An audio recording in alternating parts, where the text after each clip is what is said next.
Welcome to easy learning. நம்மளோட tally prime சீரியலில் இது 28வது வீடியோ. இந்த வீடியோவில் நம்ம என்ன பார்க்க போகிறோம்னா, வேல்யூ ஆடட் டேக்ஸ்னா என்ன, அது டேலி பிரைமில் எப்படி நம்ம ப்ராசஸ் பண்ணுறதுங்கிறத ஸ்டெப் பை ஸ்டெப் பார்க்கலாம்.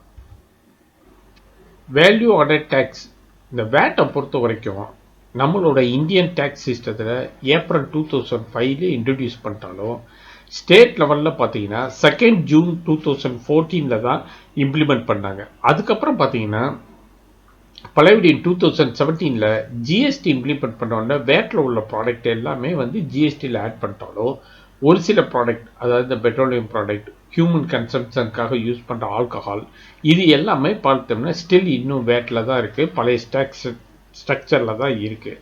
அதனால் இப்போ இந்த வேட் வந்து எப்படி நம்ம டேலி பிரைமில் பண்ணுறது, ப்ராசஸ் பண்ணுறது, அதோட கான்செப்ட் எல்லாத்தையும் இப்போ நம்ம பார்க்கலாம். இந்த வேட்டை பொறுத்த வரைக்கும் இது ஒரு இன்டைரக்ட் டேக்ஸ். நம்ம ஏற்கனவே டைரக்ட் டேக்ஸ்னால் என்ன, இன்டைரக்ட் டேக்ஸ்னால் என்னங்கிறத பார்த்துட்டாலும் ஒரு ஸ்மால் பிரீஃப் இதில் நான் சொல்கிறேன். டைரக்ட் டேக்ஸுங்கிறது என்னென்னா, டைரக்ட் டேக்ஸுங்கிறது ஒரு தனி நபரோ நிறுவனமோ அவங்களோட வருமானத்தையும் தனி நபரோட ஏஜ் இது எல்லாத்தையும் சார்ந்து தான் அமையும். இப்போ ஒருத்தரோட வருமானம் வந்து வருடாந்திர வருமானம் வந்து 2.5 லட்சத்துக்கு கீழே இருந்துச்சுன்னா அவங்க வந்து டேக்ஸ் கட்ட வேண்டியது இல்லை. ஆனால் 2.5 லட்சத்துக்கு மேலே எவ்வளோ இருக்கோ அதுக்கு தகுந்த மாதிரி இன்கம் டேக்ஸ் பெர்சன்டேஜ் வந்து மாறுபடும். ஆனால் அதே நேரத்தில் பார்த்தீங்கன்னா இன்டைரக்ட் டேக்ஸில் பார்த்தீங்கன்னா அந்த பொருள் வந்து லாபமாக இருந்தாலும் சரி, அவங்களுக்கு ப்ராஃபிட் இருந்தாலும் சரி இல்லாச்சும் சரி, ஒவ்வொரு பொருளும் ஒரு குட்ஸ் சேல்ஸ் பண்ணும்போது அதுக்கான பெர்சன்டேஜுக்கான டேக்ஸ் கட்டி தான் ஆகணும். ரெண்டாவது, டைரக்ட் டேக்ஸில் வந்து இந்த டேக்ஸ் கட்ட வேண்டிய ரெஸ்பான்சிபிலிட்டி என்னென்னா அந்த கன்சர்ன் பர்சனையும் கன்சர்ன் நிறுவனத்தையும் சார்ந்தோம். அந்த ரெஸ்பான்சிபிலிட்டியை வந்து வேறு யாருக்கும் ஷிஃப்ட் பண்ண முடியாது. இன்டைரக்ட் டேக்ஸை பொறுத்த வரைக்கும் அப்படி கிடையாது. அவங்க வந்து அந்த ரெஸ்பான்சிபிலிட்டியை வந்து ஷிஃப்ட் பண்ண முடியும். இப்போ எடுத்துக்காட்டுக்கு நம்ம ஒரு ஹோட்டலில் போய் சாப்பிட்றோம். சாப்பிட்டு வர்றப்போ பார்த்தீங்கன்னா நமக்கு பில் கொடுக்குறப்ப அதில் டேக்ஸோடு கொடுத்துருப்பாங்க. நம்மளும் என்ன செய்வோம், அந்த டேக்ஸுக்கான பணத்தை சேர்த்து தான் பே பண்ணுவோம். ஆனால் நம்ம வந்து நேரடியாக வந்து அரசாங்கத்துக்கு பே பண்ண மாட்டோம், அந்த ஹோட்டலில் தான் பே பண்ணுவோம். நம்ம அந்த அரசாங்கத்துக்கு பே பண்ணுற ரெஸ்பான்சிபிலிட்டியை வந்து அந்த ஹோட்டலுக்கு ஷிஃப்ட் பண்ணிடுறோம். அந்த ஹோட்டல் வந்து என்ன ஆகும், நம்மகிட்ட கலெக்ட் பண்ணுற டேக்ஸ் பணத்தை அங்கே கவர்மெண்ட் பே பண்ணுற ரெஸ்பான்சிபிலிட்டியை வந்து அவங்க எடுத்துக்கிடுவாங்க. ஆனால் அதே நேரத்தில் பணம் கெட்டுற ரெஸ்பான்சிபிலிட்டியை வந்து நம்மகிட்ட ஷிஃப்ட் பண்ணிடுறாங்க. ஆனால் டைரக்ட் டேக்ஸில் வந்து அந்த மாதிரி டேக்ஸ் கெட்டுற ரெஸ்பான்சிபிலிட்டியை வந்து நம்மளால் ஷிஃப்ட் பண்ண முடியாது. நமக்கான டேக்ஸை நம்ம தான் கெட்டி ஆகணும். அடுத்து இன்னொரு முக்கியமான கான்செப்ட் என்னென்னா, இந்த வேட் 2014 இன்ட்ரடியூஸ் பண்ணுறதுக்கு முன்னாடி பார்த்தீங்கன்னா ஸ்டேட் லெவலில் சேல்ஸ் டேக்ஸ் இருந்துச்சு. அதுக்கு ரீப்ளேஸாக தான் இந்த வேட் கொண்டு வந்தாங்க. இந்த வேட்டுக்கும் சேல்ஸ் டேக்ஸுக்கும் என்ன டிஃப்ரென்ஸ்னா, இப்போ ஒரு ப்ராடக்ட் சேல்ஸ் இருக்கிறதுனா அது பல ஸ்டேஜஸை கடந்து வரும்.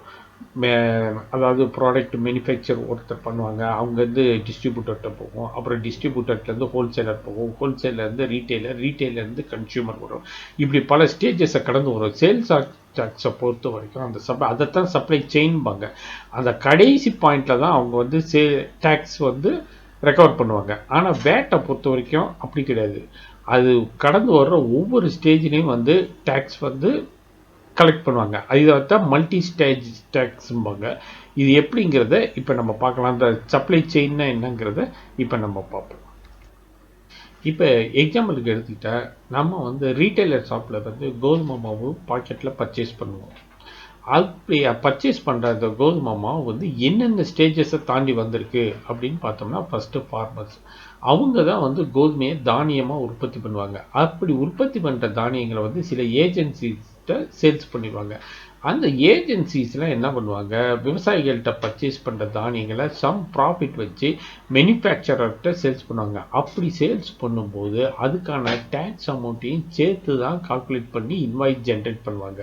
மேனுஃபேக்சரர் வந்து அவங்களுக்கு ரா மெட்டீரியலாக பர்ச்சேஸ் பண்ணுற தானியத்துக்கு டேக்ஸ் அமௌண்ட்டையும் சேர்த்து தான் பே பண்ணுவாங்க. அந்த ஏஜென்சிஸ் என்ன பண்ணுவாங்க, அவங்ககிட்ட கலெக்ட் ஆகிற டேக்ஸை வந்து கவர்மெண்ட்டுக்கு பே பண்ணிடுவாங்க. அடுத்து மேனுஃபேக்சரர் வந்து இவங்ககிட்ட வாங்குற தானியத்தை மாவாக கன்வெர்ட் பண்ணி பாக்கெட்டில் போட்டு டிஸ்ட்ரிபியூட்டர்கிட்ட சேல்ஸ் பண்ணுவாங்க. அப்படி சேல்ஸ் பண்ணும்போது சம் டேக்ஸ் கால்குலேட் பண்ணி என்ன பெர்சன்டேஜோ அதையும் சேர்த்து தான் இன்வாய்ஸ் ஜென்ரேட் பண்ணுவாங்க. அப்படி அவங்க டிஸ்ட்ரிபியூட்டர்கிட்ட கலெக்ட் பண்ணுற டேக்ஸை வந்து அப்படி நேரடியாக கவர்மெண்ட்டை உடனே பே பண்ணிட மாட்டாங்க. ஏற்கனவே அவங்க ஏஜென்சிகிட்ட பர்ச்சேஸ் பண்ணும்போது எவ்வளோ அமௌண்ட்டு டேக்ஸாக பே பண்ணியிருக்காங்களோ அதை அட்ஜஸ்ட் பண்ணிவிட்டு ரிமைனிங் அமௌண்ட்டை தான் பே பண்ணுவாங்க. அதே மாதிரி டிஸ்ட்ரிபியூட்டர் எடுத்துக்கிட்டிங்கன்னா அவங்க ரீட்டைலர் ஷாப்புக்கு சம் ப்ராஃபிட் வச்சு சேல்ஸ் பண்ணும்போது டேக்ஸோட தான் சேல்ஸ் பண்ணுவாங்க. அப்படி அவங்க ரீட்டைலர்கிட்ட கலெக்ட் பண்ணுற டேக்ஸ் அமௌண்ட் வந்து நேரடியாக கவர்மெண்ட்டை பே பண்ணிட மாட்டாங்க. அவங்க மேனுஃபேக்சரர்கிட்ட பர்ச்சேஸ் பண்ணும்போது எவ்வளோ அமௌண்ட்டு டேக்ஸாக கொடுத்தாங்களோ அதை அட்ஜஸ்ட் பண்ணிவிட்டு ரிமைனிங் அமௌண்ட்டை தான் பே பண்ணுவாங்க. இதைத்தான் ஒரு சப்ளை செயின் அப்படிம்பாங்க. இது எல்லாம் எப்படி டேலியில் நம்ம பண்ணுறோம் அப்படிங்கிறத இப்போ நம்ம பார்க்கலாம். இப்போ ஒரு சப்ளையர் வந்து தன்னோட ப்ராடக்ட் வந்து 100 ரூபாய்க்கு சேல்ஸ் பண்ணுறாங்க. அப்படி சேல்ஸ் பண்ணும்போது இவங்க வந்து வேல்யூ ஆடட் டேக்ஸாக 10% ஆட் பண்ணி தான் சேல்ஸ் பண்ணுவாங்க. இப்போ அதோட செல்லிங் ப்ரைஸ் பார்த்தீங்கன்னா 110 ரூபா. இதை வந்து மேனுஃபேக்சரர் வந்து 110 ரூபா கொடுத்து பர்ச்சேஸ் பண்ணுவாங்க. பர்ச்சேஸ் பண்ணி அவங்க வந்து அதை வந்து ப்ராடக்டை கன்வெர்ட் பண்ணி அவங்க 150 ரூபாய்க்கு சேல்ஸ் பண்ணுவாங்க. இதுக்கு பார்த்தீங்கன்னா 150 ரூபாய்க்கு பலபடியும் பார்த்தீங்கன்னா வேட் பர்சன்டேஜ் பார்த்தீங்கன்னா 10%. அது எவ்வளோன்னா 15 ருபீஸ். இவங்க வந்து அந்த 15 ருபீஸை அப்படியே கவர்மெண்ட்டுக்கு பே பண்ணிட மாட்டாங்க. ஏற்கனவே இவங்க சப்ளைட்ட டேக்ஸாக பே பண்ண 10 ருபீஸை அட்ஜஸ்ட் பண்ணிவிட்டு ரிமைனிங் 5 ருபீஸை தான் சேல்ஸ் பண்ணுவாங்க. அதுக்கு அடுத்து பார்த்தீங்கன்னா அந்த மேனுஃபேக்சரர்கிட்ட வந்து டிஸ்ட்ரிபியூட்டர்கிட்ட வரும்போது இவங்க வந்து டிஸ்ட்ரிபியூட்டர் சம் ப்ராஃபிட் ஆட் பண்ணி 180 ருபீஸ்க்கு இவங்க வந்து சேல்ஸ் பண்ணுவாங்க. இந்த 180 ருபீஸ்க்கு 10% வேட் எவ்வளோன்னு பார்த்தீங்கன்னா 18 ருபீஸ். அவங்க வந்து என்ன பண்ணுவாங்க, அந்த 18 ருபீஸை அப்படியே சேல்ஸ் கவர்மெண்ட் பே பண்ணுவாங்கன்னா பண்ண மாட்டாங்க. ஏன்னா அவங்க ஏற்கனவே மேனுஃபேக்சர்கிட்ட பர்ச்சேஸ் பண்ணும்போது 15 ருபீஸ் வந்து டேக்ஸாக பே பண்ணியிருப்பாங்க. அதனால் என்ன பண்ணியிருப்பாங்க, இந்த 18ல் 15 ருபீஸை அட்ஜஸ்ட் பண்ணிவிட்டு ரிமைனிங் 3 ருபீஸை தான் பண்ணுவாங்க. இப்போ டிஸ்ட்ரிபியூட்டரோட செல்லிங் ப்ரைஸ் எவ்வளோன்னு பார்த்தீங்கன்னா 180 ருபீஸ் ப்ளஸ் வேட்டுக்கான 10% 18 ருபீஸ் சேர்ந்து 198 ருபீஸுக்கு ரீட்டைலர்கிட்ட சேல்ஸ் பண்ணுவாங்க. இந்த ரீட்டைலர் என்ன பண்ணுவாங்க, 198 ருபீஸுக்கு பர்ச்சேஸ் பண்ணி அதில் சம் ப்ராஃபிட் ஆட் பண்ணி 200 ருபீஸுக்கு வந்து சேல்ஸ் பண்ணுவாங்க. இதுக்கு பார்த்தீங்கன்னா 10% எவ்வளோன்னா 20 ருபீஸ். இதில் வந்து பார்த்தீங்கன்னா அவங்க டிஸ்ட்ரிபியூட்டர்கிட்ட பர்ச்சேஸ் பண்ணும்போது 18 ருபீஸு டேக்ஸுக்காக பே பண்ணியிருப்பாங்க. அதனால் அந்த 18 ருபீஸை அட்ஜஸ்ட் பண்ணிவிட்டு 2 ருபீஸ் தான் கவர்மெண்ட்டுக்கு வந்து பே பண்ணியிருப்பாங்க. இப்போ இந்த டேக்ஸ் கால்குலேஷனில் பார்த்தீங்கன்னா சப்ளையர்கிட்டருந்து மேனுஃபேக்சர்கிட்ட போகிறப்ப பார்த்தீங்கன்னா 15 ருபீஸ் ஆட் ஆகிருக்கு. இந்த 15 ருபீஸ்க்கு 10% எவ்வளோன்னு பார்த்தீங்கன்னா 5 ருபீஸ். இந்த 5 ருபீஸை தான் இவங்க வந்து டேக்ஸாக பே பண்ணியிருப்பாங்க. அதே மாதிரி இந்த மேனுஃபேக்சர்கிட்டருந்து டிஸ்ட்ரிபியூட்டர்கிட்ட போகும்போது எவ்வளோ அமௌண்ட் ஆட் ஆகிருக்குன்னு பார்த்தீங்கன்னா 20 ருபீஸ். அந்த 20 ருபீஸ் 30 ருபீஸ். அந்த 30 ருபீஸ்க்கு 10% எவ்வளோன்னு பார்த்தீங்கன்னா 3 ருபீஸ். அந்த 3 ருபீஸை தான் இவங்க டேக்ஸாக பே பண்ணியிருப்பாங்க. அதே மாதிரி டிஸ்ட்ரிபியூட்டர்கிட்டருந்து ரீட்டைலருக்கு போகும்போது எவ்வளோ ரூபா ஆட் பண்ணியிருக்காங்கன்னா 20 ருபீஸ். அந்த 20 ருபீஸ்க்கு 10% எவ்வளோன்னு பார்த்தீங்கன்னா 2 ருபீஸ். அந்த 2 ருபீஸை தான் இவங்க கவர்மெண்ட்டுக்கு பே பண்ணிப்பாங்க. அதாவது இவங்க வந்து ஒருத்தர்கிட்டருந்து ஒருத்தருக்கு மாறும்போது எவ்வளோ அமௌண்ட் ஆட் ஆகிருக்கோ அந்த ஆட் ஆன அமௌண்ட்டுக்கு தான் இவங்க வந்து டேக்ஸ் பே பண்ணியிருப்பாங்க. அதைத்தான் வேல்யூ ஆடட் டேக்ஸ்ம்பாங்க. இந்த வேல்யூ ஆடட் டேக்ஸ்லையும் பார்த்தீங்கன்னா ஒரு சில டிஸ்அட்வான்டேஜஸ் இருக்குது. என்னென்னா கேஸ்கேடிங் எஃபெக்ட் ஆஃப் டேக்ஸஸ். இந்த கேஸ்கேடிங் எஃபெக்ட் ஆஃப் டேக்ஸஸ் என்னென்னா டேக்ஸ் ஆன் டேக்ஸ். அது எப்படிங்கிறத இப்போ நம்ம ஒரு எக்ஸாம்பிளோட சொன்னோம்னா உங்களுக்கு நல்லா புரியும். இப்போ ஒரு மேனுஃபேக்சரர் வந்து ஒரு ப்ராடக்ட் வந்து ப்ரொடியூஸ் பண்ணுறாருன்னா அவங்க வந்து சென்ட்ரல் கவர்மெண்ட்டுக்கு எக்ஸைஸ் டியூட்டியாக டேக்ஸ் பே பண்ணுவாங்க. ஸ்டேட் கவர்மெண்ட்டுக்கு வந்து வேட்டாக பே பண்ணுவாங்க. இப்போ வந்து ஒரு டிஸ்ட்ரிபியூட்டர் வந்து மேனுஃபேக்சரர்கிட்ட ஒரு பொருள் பர்ச்சேஸ் பண்ணுறாங்கன்னா அவங்க வந்து எக்ஸைஸ் டியூட்டிக்கான அமௌண்ட்டும் வேட்டுக்கான அமௌண்ட்டுக்கும் சேர்த்து கொடுத்து தான் பே பண்ணுவாங்க. இவங்ககிட்ட கலெக்ட் பண்ணுற எக்ஸைஸ் டியூட்டி அமௌண்ட்டையும் வேட் அமௌண்ட்டையும் மேனுஃபேக்சரர் வந்து கவர்மெண்ட் பே பண்ணுவாங்க. அடுத்து மேனுஃபேக்சரர் வந்து அவங்க பொருளை சம் ப்ராஃபிட் வச்சு ஹோல்சேலருக்கோ இல்லை ஒரு ரீட்டைலருக்கோ சேல்ஸ் பண்ணும்போது அவங்க வந்து என்ன பண்ணுவாங்க, அவங்ககிட்ட வந்து சம் பெர்சன்டேஜாக வேட் வந்து ஸ்டேட் லெவலில் கலெக்ட் பண்ணுவாங்க. அப்படி கலெக்ட் பண்ணும்போது அவங்க ஏற்கனவே மேனுஃபேக்சரர்கிட்ட பர்ச்சேஸ் பண்ணும்போது எவ்வளோ அமௌண்ட்டு வேட்டாக டேக்ஸ் பே பண்ணியிருக்காங்களோ அதை அட்ஜஸ்ட் பண்ணிக்கிடுவாங்க. ஆனால் அதே நேரத்தில் அவங்ககிட்ட மேனுஃபேக்சரர்கிட்ட பர்ச்சேஸ் பண்ணும்போது பே பண்ண எக்ஸைஸ் டியூட்டியை வந்து இவங்களோட வேட்டோட அட்ஜஸ்ட் பண்ண முடியாது. அதனால் என்ன பண்ணுவாங்க, எவ்வளோ அமௌண்ட்டு எக்ஸைஸ் டியூட்டியை பே பண்ணாங்களோ அதை அவங்க ப்ராடக்ட் காஸ்ட்டோட ஆட் பண்ணிடுவாங்க. அந்த டேக்ஸ் அமௌண்ட்டை பார்த்தீங்கன்னா ப்ராடக்ட் காஸ்ட்டோட ஆட் பண்ணியிருக்காங்களா அதோடு சேர்த்து தான் வேட்டை கால்குலேட் பண்ணுவாங்க. அதைத்தான் டேக்ஸ் ஆன் டேக்ஸ் அப்படிம்பாங்க. அடுத்து இன்னொரு டிஸ்அட்வான்டேஜ் என்னன்னு பார்த்தோம்னா, ஒரே ப்ராடக்ட் பார்த்தீங்கன்னா ஒவ்வொரு ஸ்டேட்லேயும் பார்த்தீங்கன்னா ஒவ்வொரு விதமான பெர்சன்டேஜ் இருக்கும். ரூல்ஸ்லேயும் பார்த்தீங்கன்னா பேசிக் கான்செப்ட் சேமாக இருந்தாலும் ஒரு சில மாறுதல் இருக்கும். இதெல்லாம் வந்து வேட்டில் உள்ள டிஸ்அட்வான்டேஜஸ். அதுக்கப்புறம் பார்த்தீங்கன்னா 2017 வந்து ஜிஎஸ்டி இம்ப்ளிமெண்ட் பண்ண பிறகு பார்த்தீங்கன்னா இந்த டிஸ்அட்வான்டேஜஸ் எல்லாம் எலிமினேட் பண்ணிட்டாங்க. அது எப்படிங்கிறத இப்போ நம்ம எக்ஸாம்பிளோட பார்க்கலாம். இப்போ நம்ம ஒரு எக்ஸாம்பிள் எடுத்துக்கலாம். இப்போ பார்த்தீங்கன்னா ஜிஎஸ்டி இம்ப்ளிமெண்ட் பண்ணுறதுக்கு முன்னாடி உள்ள டேக்ஸ் ஸ்ட்ரக்சரையும் ஜிஎஸ்டி இம்ப்ளிமெண்ட் அப்புறம் வர டேக்ஸ் ஸ்ட்ரக்சரையும் எப்படி டேக்ஸ் கால்குலேட் ஆகிருக்குன்னு பார்த்தா உங்களுக்கு கேஸ்கேடிங் எஃபெக்டோட கான்செப்ட் நல்லா புரியும். இப்போ எடுத்துக்கிட்டிங்கன்னா ஒரு கார் மேனுஃபேக்சரர் ஜிஎஸ்டி இம்ப்ளிமெண்ட் பண்ணுறதுக்கு முன்னாடி அவங்களோட ப்ராடக்ட் காஸ்ட் பார்த்தீங்கன்னா 4 lakhs. இவங்க பார்த்தீங்கன்னா சென்ட்ரல் கவர்மெண்ட்டுக்கு எக்ஸைஸ் டியூட்டியாக 10% பே பண்ணுறாங்க, ஸ்டேட் கவர்மெண்ட்டுக்கு 12% வேட் பே பண்ணுறாங்க. இப்போ இந்த 12% வேட்டை எப்படி கால்குலேட் பண்ணுவாங்கன்னா, இந்த ப்ராடக்ட் காஸ்ட்டோட எக்ஸைஸ் டியூட்டியை ஆட் பண்ணி அதுக்கு 12% பார்ப்பாங்க. இப்போ இவங்களோட ப்ராடக்ட் காஸ்ட் பார்த்தீங்கன்னா 4 lakhs, அதுக்கு எக்ஸைஸ் டியூட்டி பார்த்தீங்கன்னா 10% 40,000. இந்த வேட் வந்து இந்த 4 lakhs 40,000 ரெண்டுக்கு சேர்ந்து அதுக்கு 12% பார்ப்பாங்க. இப்போ பார்த்தீங்கன்னா டீலரோட இன்வாய்ஸ் பாஸ்ட் எவ்வளோ வருதுன்னா 4,92,800 வரும். இப்போ இது ஜிஎஸ்டி இம்ப்ளிமெண்ட் பண்ணுறதுக்கு முன்னாடி பார்த்தீங்கன்னா இதே பார்த்தீங்கன்னா 10% ப்ளஸ் 12% 22% வரும். இது வந்து எப்படி இவங்க ஜிஎஸ்டிலன்னா இதை வந்து பாதி அப்போஸ் பண்ணி 11% ஸ்டேட் கவர்மெண்ட்டுக்கும் 11% சென்ட்ரல் கவர்மெண்ட் தான் கால்குலேட் பண்ணுவாங்க. இப்போ பார்த்தீங்கன்னா இந்த ப்ராடக்ட் காஸ்ட்டில் 4 lakhsல 11%, அதாவது 44,000 ஸ்டேட் கவர்மெண்ட்டுக்கும் 44,000 சென்ட்ரல் கவர்மெண்ட்டுக்கும் டேக்ஸாக பே பண்ணுவாங்க. இப்போ இவங்க இன்வாய்ஸ் காஸ்ட் பார்த்தீங்கன்னா 4,88,000 தான் வரும். இங்கே பார்த்தீங்கன்னா 4,92,800 வரும். அதே மாதிரி இந்த டீலர் வந்து இவங்களோட ப்ராடக்ட் காஸ்ட் பர்ச்சேஸ் காஸ்ட் எவ்வளோன்னு எடுத்துக்கிட்டிங்கன்னா ஜிஎஸ்டி இம்ப்ளிமெண்ட் பண்ணதுக்கு அப்புறம் பார்த்தீங்கன்னா 4 lakhs வச்சுக்கிடுவாங்க. ஏன்னா இவங்க வந்து அடுத்து கன்சியூமர்கிட்ட சேல்ஸ் பண்ணும்போது அவங்ககிட்ட கலெக்ட் பண்ணுற ஜிஎஸ்டியும் ஏற்கனவே பே பண்ண ஜிஎஸ்டியும் அட்ஜஸ்ட் பண்ணிவிட்டு ரிமைனிங் அமௌண்ட்டை தான் பே பண்ணுவாங்க. இங்கே வந்து பார்த்தீங்கன்னா இவங்க வந்து கன்சியூமர்கிட்ட கலெக்ட் பண்ணுற வேட்டை வந்து ஏற்கனவே பே பண்ண எக்ஸைஸ் டியூட்டியோட இவங்க வந்து அட்ஜஸ்ட் பண்ண முடியாது. அதனால என்ன செய்வாங்கன்னா இந்த எக்ஸைஸ் டியூட்டிக்கு இவங்க ஏற்கனவே பே பண்ண 40,000 ப்ராடக்ட் காஸ்ட்டோடு சேர்த்து 4,40,000 தான் அசம்ஷன் பண்ணிக்கிடுவாங்க. அதுக்கப்புறம் இவங்க 10% மார்ஜின் வைக்கிறப்ப 4,84,000 வந்துடும். இங்கே பார்த்தீங்கன்னா இவங்க வந்து 10% மார்ஜின் வைக்கிறப்போ 4,40,000 தான் பண்ணுவாங்க. இப்போ அதுக்கப்புறம் வந்து இங்கே வேட் 12% பண்ணுவாங்க. அதுக்கப்புறம் இங்கே சிஜிஎஸ்டி எஸ்ஜிஎஸ்டி ரெண்டு 11% பார்க்கும்போது பார்த்தீங்கன்னா பிஃபோர் சிஜிஎஸ்டியில் வந்து கன்சியூமர் வந்து 5,42,080 rupees பே பண்ணுவாங்க. இங்கே பார்த்தீங்கன்னா 5,36,000 தான் 800 தான் பே பண்ணுறாங்க. இதுதான் வந்து ஜிஎஸ்டிக்கும் இம்ப்ளிமெண்ட் பிஃபோருக்கும் ஆஃப்டருக்கும் உள்ள டிஃப்ரென்ஸ். இதில் பார்த்தீங்கன்னா டேக்ஸ் கேஸ்கேடிங் இருக்கும், இதில் பார்த்தீங்கன்னா டேக்ஸ் கேஸ்கேடிங் இருக்காது. இதில் இருக்கும் நம்ம ஏற்கனவே பார்த்துருக்கோம்.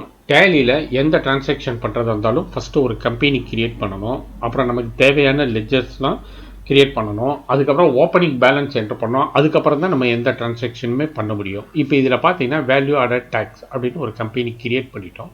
அதுக்கடுத்து என்னென்னா நமக்கு தேவையான ஃபீச்சர்ஸில் எனேபிள் பண்ணணும். அது வந்து பார்த்தீங்கன்னா F11. இதில் பார்த்தீங்கன்னா எனேபிள் வேல்யூ ஆடட் டேக்ஸ் எஸ்ன்னு இருக்குது. நார்மலாக பார்த்தீங்கன்னா டிஃபால்ட்டாக நோன் இருக்கும், நான் எனேபிள் பண்ணனால எஸ்ன்னு இருக்குது. இப்போ இதை நீங்கள் என்டர் பண்ணிங்கன்னா நம்மளோட ஸ்டேட் கேட்கும். நம்ம வந்து ஸ்டேட்டை வந்து கரெக்டாக சூஸ் பண்ணணும். அடுத்து டிஐஎன், இது வந்து பார்த்தீங்கன்னா டேக்ஸ் ஐடென்டிஃபிகேஷன் நம்பர், இதைத்தான் வந்து டின் நம்பர்பாங்க.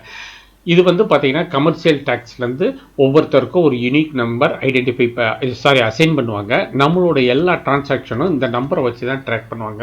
இதை நம்ம என்டர் பண்ணிவிட்டு சேவ் பண்ணிட்டோம். இப்போ நம்ம கம்பெனி கிரியேட் பண்ணிட்டோம், வேட் எனேபிள் பண்ணிட்டோம். அதுக்கப்புறம் நமக்கு தேவையான லெஜர்ஸ் கிரியேட் பண்ணணும். இப்போ பார்த்தீங்கன்னா லெஜர்ஸ் வந்து நான் ஏற்கனவே கிரியேட் பண்ணியிருக்கேன், அதனால் ஆல்டரில் போயிருக்கேன்.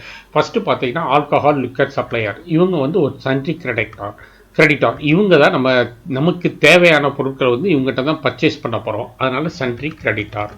இந்த சன்ட்ரி கிரெடிட்டார் லெஜர்லாம் வந்து எப்படி கிரியேட் பண்ணுறதுன்னு ஏற்கனவே பார்த்துருக்கோம். அதுக்கடுத்து பார்த்தீங்கன்னா இந்தியன் பேங்க், இது ஒரு பேங்க் அக்கௌண்ட். எந்த பிஸ்னஸ் ஸ்டார்ட் பண்ணுறதா இருந்தாலும் ஃபஸ்ட்டு இனிஷியலாக இன்வெஸ்ட் பண்ணணும். இவங்களை பொறுத்த வரைக்கும் 10 lakhs இன்வெஸ்ட் பண்ணியிருக்காங்க. அது இந்தியன் பேங்க்குங்கிற பேங்க் அக்கௌண்ட்டில் மெயின்டைன் பண்ணுறாங்க. பேங்க் அக்கௌண்ட்டை பொறுத்த வரைக்கும் கரண்ட் அசட்டை பொறுத்த வரைக்கும் ஓப்பனிங் பேலன்ஸில் ஆல்வேஸ் டெபிட்டில் தான் வரும். இப்போ 10 lakhs டெபிட்டில் ஆட் ஆகிருக்கும். அதுக்கடுத்து பார்த்தீங்கன்னா இன்புட் வேட். இப்போ நம்ம டேலியை பொறுத்த வரைக்கும் எந்த டிரான்சாக்ஷனாக இருந்தாலும் ஒரு லெஜர் கீழே தான் பண்ணுவோம். இப்போ நம்ம ஒரு லிக்கர் வேட் கமாடிட்டிக்குள்ளே வரக்கூடிய ஒரு ஐட்டத்தை நம்ம பர்ச்சேஸ் பண்ணுறோம்னா அதுக்கான டிரான்சாக்ஷனை ஃபுல்லாக வந்து நம்ம இன்புட் வேட் இந்த லெஜர் கீழே தான் பண்ணுவோம். இது வந்து பார்த்திங்கன்னா எது கீழே வரும்னா டியூட்டி அண்ட் டேக்ஸஸ் கீழே வரும். இதில் வந்து டைப் ஆஃப் டியூட்டி வந்து வேட் சூஸ் பண்ணணும். பெர்சன்டேஜ் ஆஃப் கால்குலேஷன் வந்து ஒரே பெர்சன்டேஜ் வருதுட்டு இங்கே நம்ம டிஃபைன் பண்ணலாம். வேரியஸ் டைப் ஆஃப் பெர்சன்டேஜஸ் எல்லாம் வரும்னு சொன்னால் இங்கே நம்ம டிஃபைன் பண்ண வேண்டியதில் டிஃபால்ட்டாக விட்டலாம். இப்போ நம்ம இதை டிஃபால்ட்டாகவே விட்டுட்டோம். இன்புட் வேட் கிரியேட் பண்ணிட்டோம். அதுக்கப்புறம் நம்ம சேல்ஸ் பண்ணுவோம். இந்த சேல்ஸ் பண்ணும்போது நம்மளோட சேல்ஸ் டிரான்சாக்ஷனில் வேட் சம்மந்தப்பட்ட எல்லாமே அவுட்புட் வேட் இந்த லெஜர் கீழே தான் பண்ணுவோம். இதுவும் எது கீழே வரும்னா டியூட்டி அண்ட் டேக்ஸஸ் கீழே தான் வரும். Type of duty VAT choose பண்ணணும். பெர்சன்டேஜ் ஆஃப் கால்குலேஷனை வந்து டிஃபால்ட் வச்சுக்கிறோம். அதுக்கடுத்து பார்த்தீங்கன்னா வேட் கேபிட்டல் அமௌண்ட். இவங்க வந்து எவ்வளோ இன்வெஸ்ட் பண்ணியிருக்காங்க? கேபிட்டல் அமௌண்ட்னா 10 lakhs இன்வெஸ்ட் பண்ணியிருக்காங்க. கேபிட்டல் அமௌண்ட்டை பொறுத்த வரைக்கும் கம்பெனியை பொறுத்த வரைக்கும் லைபிலிட்டி ஆல்வேஸ் கிரெடிட்டில் வரும். இப்போ ஓப்பனிங் பேலன்ஸ் பார்த்தீங்கன்னா 10 lakhs டெபிட் 10 lakhs கிரெடிட். இப்போ பார்த்தீங்கன்னா டேலி ஆகும். ஃபஸ்ட்டு இதில் வந்து நம்ம ஓப்பனிங் பேலன்ஸ் எப்பயும் டேலிடாக தான் இருக்கணும். அதுக்கடுத்து பார்த்தீங்கன்னா பர்ச்சேஸ், நம்ம எந்த பர்ச்சேஸ் வவுச்சர் போடுறதா இருந்தாலும் சரி, சேல்ஸ் வவுச்சர் போடுறதா இருந்தாலும் சரி, பர்ச்சேஸ் சம்மந்தப்பட்ட எல்லாம் பர்ச்சேஸ் அக்கௌண்ட்டு கீழே, சேல்ஸ் சம்மந்தப்பட்ட எல்லாம் சேல்ஸ் அக்கௌண்ட்டு கீழே தான் எந்த டிரான்சாக்ஷனுமே பண்ணணும்.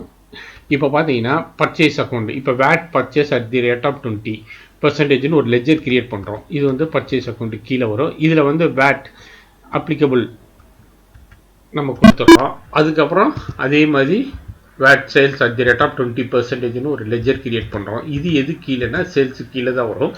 இதில் பார்த்தீங்கன்னா இஸ் வேட் அப்ளிகபிள் வந்து எஸ் கொடுத்துடணும். இப்போ பார்த்தீங்கன்னா நமக்கு தேவையான யார்கிட்ட பொருட்கள் ப்ராடக்ட்லாம் வாங்க பர்ச்சேஸ் பண்ண போகிறோமோ அவங்களுக்கான சன்ட்ரி கிரெடிட்டாக கிரியேட் பண்ணிட்டோம். வேட்டுக்கு டிரான்சாக்ஷனுக்கான லெஜர்ஸ் கிரியேட் பண்ணிட்டோம். கேபிட்டல் அமௌண்ட்டுக்கான இன்வெஸ்ட்மெண்ட்டுக்கான லெஜரும் கிரியேட் பண்ணிட்டோம். பர்ச்சேஸ் பண்ணுறது சேல்ஸ் லெஜர் எல்லாமே நம்ம கிரியேட் பண்ணிட்டோம். இப்போ நமக்கு தேவையான ப்ராடக்ட் கிரியேட் பண்ணணும். இது வந்து நம்ம ஏற்கனவே கிரியேட் பண்ணியிருக்கேன். இதில் வந்து ஸ்டாக் ஐட்டம் பீர் பிவரேஜஸ் பார்த்தீங்கன்னா இது வந்து என்னென்னா யூனிட் வந்து பாட்டில்ஸ் நம்ம கொடுத்துருக்கோம். இதில் பார்த்தீங்கன்னா வேட் அப்ளிகபிள் கொடுத்துட்டு இங்கே செட் பார் ஆல்டர் வேட் டீட்டெயில்ஸுங்கிறது எஸ்ன்னு கொடுத்துட்றோம். எஸ்ன்னு கொடுத்துட்டு இங்கே வந்து இதோட வேட் பெர்சன்டேஜை வந்து நம்ம டிஃபைன் பண்ணுறோம். 20% நம்ம டிஃபைன் பண்ணிட்டோம். இப்போ பீருக்கான வேட் பெர்சன்டேஜ் 20% அப்படிங்கிறத நம்ம டிஃபைன் பண்ணிட்டோம். இப்போ வந்து நம்ம தேவையான லெஜர்ஸு ஐட்டம் கோடு எல்லாம் கிரியேட் பண்ணிட்டோம். இப்போ அடுத்து என்ன செய்யணும்னா வவுச்சர். இப்போ போகிறோம். ஃபஸ்ட்டு நம்ம வந்து என்ன பண்ணுறோம், பர்ச்சேஸ் F9 இதை சூஸ் பண்ணுறோம். இப்போ பார்த்தீங்கன்னா ஃபஸ்ட்டு பர்ச்சேஸ் நம்பர் PR 0001 அப்படின்னு ஒரு பர்ச்சேஸ் கிரியேட் பண்ணுறோம். ஆல்கஹால் லிக்கர் சப்ளையர் இவங்களுக்கு கீழே பண்ணுறோம். என்டோர்ஸ்மெண்ட் டேட் வந்து April 21 சூஸ் பண்ணுறோம். டெஸ்பேச் பிளேஸ் வந்து சென்னை. இதில் வந்து பார்த்தீங்கன்னா பீர் இது செலக்ட் பண்ணுறோம். இப்போ எவ்வளோ குவான்டிட்டி பர்ச்சேஸ் பண்ணுறோம்னா 100 குவான்டிட்டி. இதோட ரேட் பார்த்தீங்கன்னா ஒரு பாட்டிலோட ரேட் வந்து 200 rupees. இப்போ வந்து பார்த்தீங்கன்னா டோட்டலாக 20,000. இது எந்த பர்ச்சேஸ் டிரான்சாக்ஷனாக இருந்தாலும் ஒரு பர்ச்சேஸ் லெஜர் கீழே தான் எந்த டிரான்சாக்ஷனும் பண்ணணும். இதில் பார்த்தீங்கன்னா VAT purchase at the rate of 20% இதை நம்ம சூஸ் பண்ணிட்டோம். இப்போ இன்புட் வேட் நம்ம பர்ச்சேஸில் இது பார்த்தோம்னா இந்த 20,000க்கு நம்ம ஏற்கனவே வேட்டுக்கான பர்சன்டேஜ் எவ்வளோன்னா 20% டிஃபைன் பண்ணியிருக்கோம். 20% 4,000 ஆட்டோமேட்டிக்காக வந்துடும். இப்போ வந்து நம்ம இந்த ரெக்கார்டை சேவ் பண்ணுறோம். ஒரு பர்ச்சேஸ் என்ட்ரி நம்ம பண்ணிட்டோம். இப்போ இதை வந்து நம்ம சேல்ஸ் பண்ண போகிறோம். சேல்ஸ் பண்ணுறது வந்து ரீட்டெயிலில் தான் சேல்ஸ் பண்ண போகிறோம். அதனால் என்ன செய்யலாம், இந்த பாயிண்ட் ஆஃப் சேல்ஸ் பற்றி நம்ம ஏற்கனவே பார்த்துருக்கோம். நம்ம பாயிண்ட் ஆஃப் சேல்ஸ் பற்றி ஏற்கனவே பார்த்துருக்கோம். இப்போ சேல்ஸுக்கு எப்படி கிரியேட் பண்ணுறதுங்கிறத நான் பல வீடியோ பண்ணி காட்டுறேன். இப்போ வவுச்சர் டைப்பில் போய் கிரியேட் இங்கே பார்த்தீங்கன்னா வேட்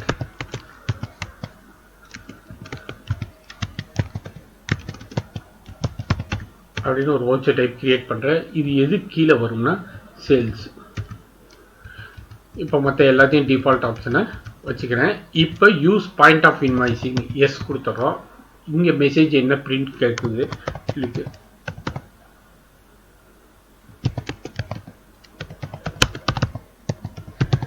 லிக்கர் வந்து நம்ம ஹெல்த்தை ஸ்பாயில் பண்ணோம், அதை நம்ம காசெல்லாம் டிஃபைன் பண்ணுறோம். இப்போ வந்து நம்ம சேல்ஸ் பண்ணுறதுக்கான ஒரு ஆப்ஷனு க்ரியேட் பண்ணிட்டோம். ரீட்டெயிலில் தான் நம்ம சேல்ஸ் பண்ணுறோம், அதனால தான் இந்த மாதிரி ஒரு பாயிண்ட் ஆஃப் சேல் ஒரு ஓச்சர் டைப் ஒன்று க்ரியேட் பண்ணிட்டோம். இப்போ வந்து சேல்ஸ் F8. இப்போ வேட் சேல் இந்த ஆப்ஷனை சூஸ் பண்ணுறோம். பார்ட்டி வந்து ரீட்டைல் சேல், அதனால நாட் அப்ளிகபிலிட்டி கொடுத்துறோம். இப்போ சேல்ஸ் லெஜரை சூஸ் பண்ணிட்டோம். இப்போ பார்த்தீங்கன்னா பீர் எவ்வளோ குவான்டிட்டி சேல்ஸ் பண்ண போகிறோம்னா 100 குவான்டிட்டி. இதோட ரேட் பார்த்தோம்னா 300. இப்போ பார்த்தோம்னா 30,000. இப்போ இதுக்கான வேட் வந்து அவுட்புட் வேட் இந்த லெஜருக்கு கீழே நம்ம பண்ணுறோம். ஆட்டோமேட்டிக்காக இதோட 30,000ல் 20% 6,000 ஆட்டோமேட்டிக்காக கிரியேட் ஆகிடுச்சு. இப்போ நான் வந்து உங்கள் கேஷாக தான் 36,000 பே பண்ணியிருக்காங்க. இப்போ நம்ம ஒரு பர்ச்சேஸ் வவுச்சர் போட்டோம், சேல்ஸ் வவுச்சர் போட்டோம். இப்போ இதை நம்ம பார்க்குறதா இருந்தால் இன்வாய்ஸ் பார்க்குறதா இருந்தால் ப்ரிவியூவில் பார்த்தோம்னா ஜூம் பண்ணி பார்த்தா இதுக்கான சேல்ஸ் இன்வாய்ஸ் வரும். இது பார்த்தீங்கன்னா 100 பாட்டில்ஸ் குவான்டிட்டி ரேட் வந்து ஒரு பாட்டிலோட ரேட் வந்து 300 rupees 3,000. இதுக்கான வேட் பெர்சன்டேஜ் எவ்வளோ கேஷ் பே பண்ணியிருக்கோம், பேலன்ஸ் எவ்வளோ இருக்குது, டோட்டல் பெய்டு எல்லாமே நமக்கு டீட்டெயில் வந்துடும். இப்போ நம்ம என்ன பண்ணிட்டோம், சேல்ஸ் வவுச்சர் போட்டோம், பர்ச்சேஸ் வவுச்சரும் பண்ணிட்டோம். இப்போ வந்து பார்த்தீங்கன்னா டிஸ்பிளே மோர் ரிப்போர்ட் இந்த ஆப்ஷனை சூஸ் பண்ணிட்டு வேட் ரிப்போர்ட் இதில் பார்த்தீங்கன்னா ஈஸி டேக்ஸ்னு ஒரு ஆப்ஷன் இருக்கும். இதை செலக்ட் பண்ணோன்னா நம்மளோட வேட் டிரான்சாக்ஷன் எல்லாமே இங்கே டிஸ்பிளே ஆகும். இது பார்த்தீங்கன்னா நம்ம சேல்ஸ் எவ்வளோ பண்ணியிருக்கோம்னா 30,000 பண்ணியிருக்கோம். இது 20,000. வேட் வந்து 6,000 rupees நம்ம வந்து நம்மகிட்ட பர்ச்சேஸ் பண்ணவங்ககிட்ட நம்மகிட்ட சேல்ஸ் பண்ணவங்ககிட்ட கலெக்ட் பண்ணியிருக்கோம். இதை வந்து நம்ம கவர்மெண்ட் பே பண்ணணும். ஆனால் நம்ம என்ன பண்ணியிருக்கோம், ஏற்கனவே நம்ம எவ்வளோ பர்ச்சேஸ் பண்ணியிருக்கோம் 20,000. இதுக்கு 20% வந்து 4,000. இது ஆல்ரெடி நம்ம டேக்ஸ் வந்து நம்ம பே பண்ணி தான் அவங்ககிட்ட பர்ச்சேஸ் பண்ணியிருக்கோம். அதனால் என்ன செய்யலாம், இந்த 6,000ல் இந்த 4,000 கழிச்சிட்டு ரிமைனிங் 2,000 நம்ம கவர்மெண்ட்டுக்கு பே பண்ணால் போதும். இது பார்த்தீங்கன்னா பேயபிள் வேட் பேயபிள் பார்த்தீங்கன்னா ஆட்டோமேட்டிக்காக 2,000 வந்துடும். டேலியில் எல்லா கால்குலேஷனுமே ஆட்டோமேட்டிக்காக வந்துடும். இங்கேருந்தே நம்ம வந்து பேமெண்ட்டை ஸ்டார்ட் பண்ணலாம். இதில் பார்த்தீங்கன்னா ரைட் சைடில் ஸ்டார்ட் பேமெண்ட் இருக்கும். இந்த ஆப்ஷனை சூஸ் பண்ணிங்கன்னா டேக்ஸ் டைப் வேட் இப்போ 1 to April சூஸ் பண்ணிங்கன்னா ஆட்டோமேட்டிக்காக நமக்கு பேமெண்ட் வவுச்சர் கிரியேட் ஆகிடும். இதில் பார்த்தீங்கன்னா இன்புட் வேட்டுங்கிறது என்னென்னா நம்ம பர்ச்சேஸ் பண்ணது ஏற்கனவே 4,000 நம்ம பே பண்ணிட்டோம். அதுக்கடுத்து பார்த்தீங்கன்னா அவுட்புட் வேட் 6,000. இது வந்து நம்மகிட்ட வாங்கினவங்ககிட்ட கலெக்ட் பண்ணது. அதனால் நம்ம ஏற்கனவே பே பண்ண அமௌண்ட்டை கழிச்சிட்டோம்னா ரிமைனிங் 2,000 நம்ம பே பண்ணால் போதும். இது என்ன மோடில் பே பண்ண போகிறோம் அப்படின்னு பார்த்தா பேங்க் அக்கௌண்ட்டாக பே பண்ண போகிறோம். இப்போ பார்த்தீங்கன்னா இதில் பார்த்தீங்கன்னா வேட் பெய்டு 2,000 வந்துருச்சு. பேலன்ஸ் வேட் பேயபிள் பார்த்தீங்கன்னா நில்லுன்னு வந்துடும். இதுதான் நமக்கு ஒரு வேட்டுக்கான முழு டிரான்சாக்ஷன். இப்போ உங்களுக்கு வேட்டுனா என்ன, அது எப்படி டேலியில் ப்ராசஸ் பண்ணுறது அப்படிங்கிற ஒரு கான்செப்ட் உங்களுக்கு நல்லா புரிஞ்சிருக்கும். இப்போ நம்ம இந்த வீடியோவில் வேட்னா என்ன, அது எப்படி டேலி பிரைமில் டிரான்சாக்ஷன் பண்ணுறதுங்கிறத பார்த்துட்டோம்.